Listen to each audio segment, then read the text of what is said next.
चांद पे गोल्फ क्यों खेला गया था और एक ऐसा पेड़ जिसमें 40 तरह के फल उगते हैं और इंडिया में 0 रुपीस के नोट क्यों छपाए गए थे और QR कोड में ये 3 स्क्वायर्स क्यों होते हैं।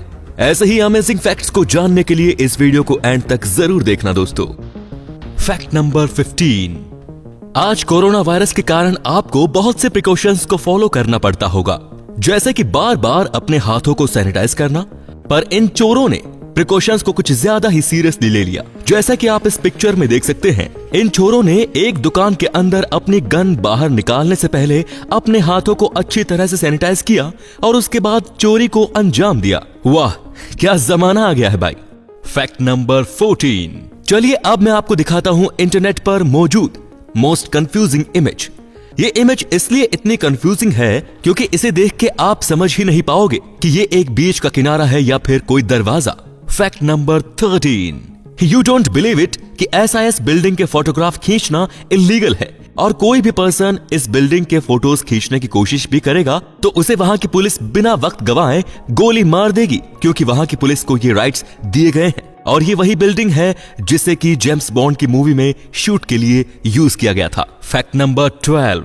जापान में माकाक्यूज नाम के एक बंदरों की एक ब्रीड पाई जाती है और इन बंदरों को जो चीज सबसे ज्यादा इंटरेस्टेड बनाती है वो है इनकी चोरी करने का अंदाज। ये बंदर रास्ते पे चलते हुए लोगों के पर्स और वॉलेट्स चुरा के ले जाते हैं और बाद में उन पैसों से कोल्ड ड्रिंक और स्नैक्स और वेंडिंग मशीन्स खरीदते हैं।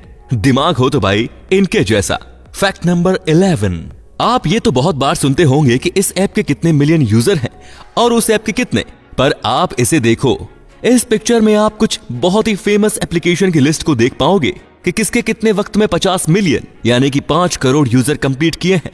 नेटफ्लिक्स ने 7 सालों में ये माइलस्टोन अचीव किया और वहीं पॉकमैन गो ने सिर्फ 19 दिनों में ही ये मुकाम हासिल कर लिया। नंबर 10।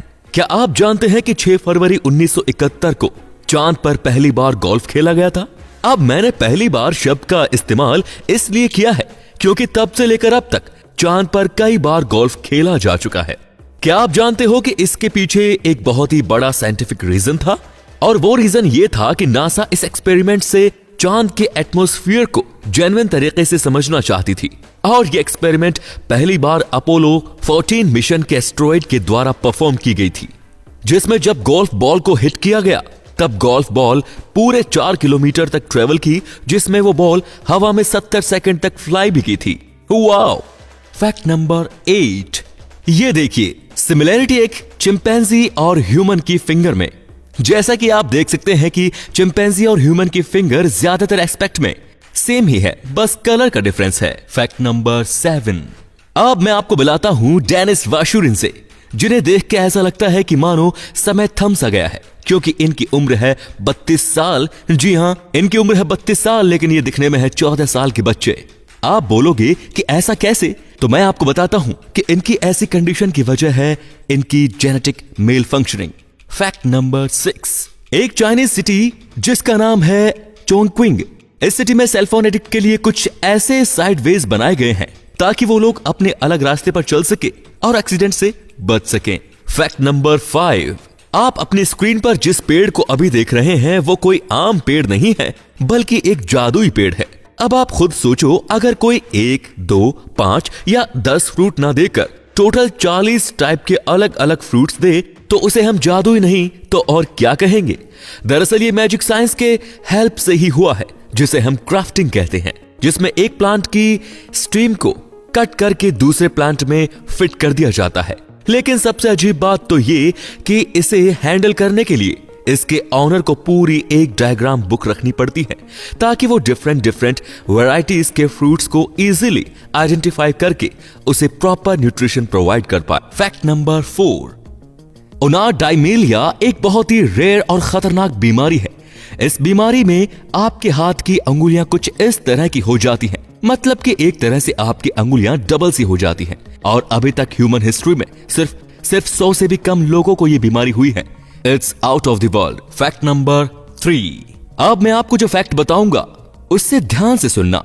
फैक्ट ये है कि अगर आप 2950 BC यानी कि एंशिएंट इजिप्ट के टाइम पीरियड से साल के हर दिन $10,000 कमाते, मतलब कि एंशिएंट इजिप्ट के टाइम पीरियड से आज तक अगर आप हर दिन $10,000 कमाते तब भी आपके पास जेफ बेजोस के पैसों का 12% ही होता, जो कि प्रेजेंट टाइम में दुनिया के सबसे अमीर आदमी हैं। बाप रे बाप, कितना पैसा है। नंबर 2, आपको शायद ही यकीन होगा कि इंडिया में 0 रुपीस का भी नोट प्रिंट किया जाता है। जी हां, 0 रुपीस के नोट भी इंडिया में प्रेजेंट है, पर बाकी नोट की तरह ये आरबीआई के द्वारा पब्लिश नहीं किए जाते।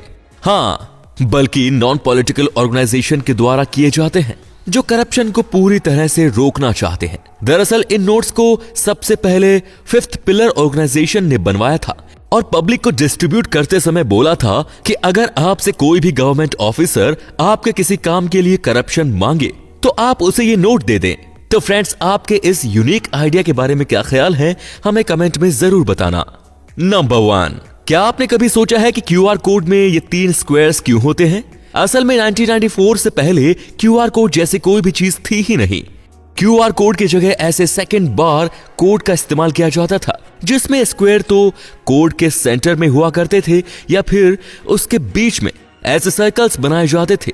असल में ये स्क्वायर किसी भी कोड की पोजीशन को स्कैन करने वाले स्कैनर को बताता है, लेकिन बीच में होने से प्रॉब्लम ये होती थी कि जब भी इन कोड्स को एक साथ ये एक के बगल में एक रख के स्कैन किया जाता था, स्कैनर 2 कोड्स को एक साथ मिलाकर उसको एक कोड समझकर स्कैन कर लिया करता था। और अगर ये साइड से थोड़ा भी फेड या खराब हो जाया करते थे तो स्कैनर इस कंडीशन में इसे स्कैन नहीं कर पाता था, जिसकी वजह से मनी ट्रांसफर करने में काफी दिक्कत आती थी।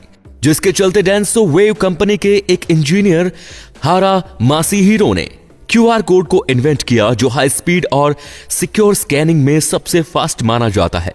जिसको सिक्योर और फास्ट भी यही 3 स्क्वायर बनाते हैं, जहां पर ये 3 स्क्वायर किसी भी क्यूआर कोड के बिल्कुल सटीक पोजीशन को स्कैनर को समझता है और 4th साइड पे मौजूद ये छोटा स्क्वायर क्यूआर कोड के एंगल को बताता है, जिसकी वजह से इससे स्कैन करने में कोई भी दिक्कत नहीं आती। वीडियो अच्छी लगी तो इस वीडियो को लाइक करना मत भूलना और इस वीडियो को शेयर करना, ताकि आपके दोस्तों के पास ऐसी अमेजिंग नॉलेज पहुंच पाए।